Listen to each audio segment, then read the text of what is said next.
பாஜகவுடன் இனி எப்பொழுதும் கூட்டணி இல்லை என அதிமுகவின் கூட்டணி கதவு சாத்தப்பட்டு விட்டதாகவும் முன்னாள் அமைச்சர் ஜெயக்குமார் தெரிவித்துள்ளார். தஞ்சையில் செய்தியாளர்களை சந்தித்த அவர் இதுகுறித்து பேசியதை தற்பொழுது பார்க்கலாம்.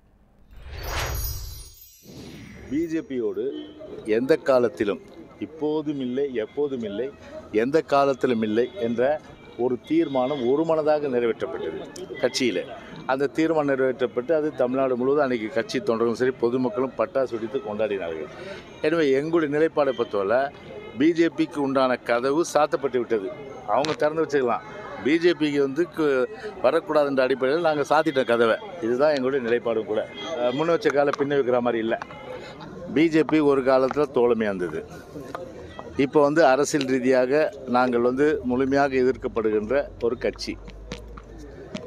பொதுவாகவே எங்களுடைய முன்னோடிகள், குறிப்பாக இதே புரட்சித் தலைவர் எம்ஜிஆர், பேரறிஞர் அண்ணா, புரட்சித் தலைவி அம்மா, அவர்களை சிறுமைப்படுத்துகின்ற வகையிலே ஒரு மாநில தலைவர் கடுமையான அளவுக்கு விமர்சனம் கொடுத்து கண்டனங்கள் நாங்கள் தெரிவித்த போது கூட தொடர்ச்சியாக எங்களுடைய சிறுமைப்படுத்துகின்ற தலைவர்களை எப்படி நாங்கள் ஏற்றுக்கொள்ள முடியும் என்ற வகையில் தொண்டர்களும் சரி, கழக தொண்டர்களும் சரி, பொதுமக்களும் சரி பிஜேபி கூட்டணி விரும்பக்கூடாது, பிஜேபி எந்த காலத்தில் கூட்டணியில் சேர்த்துக்கொள்ளக்கூடாது என்ற வகையில் ஒட்டுமொத்த பட்டாசு வெடிச்சு தான் யாராவது வரலாறு உண்டா?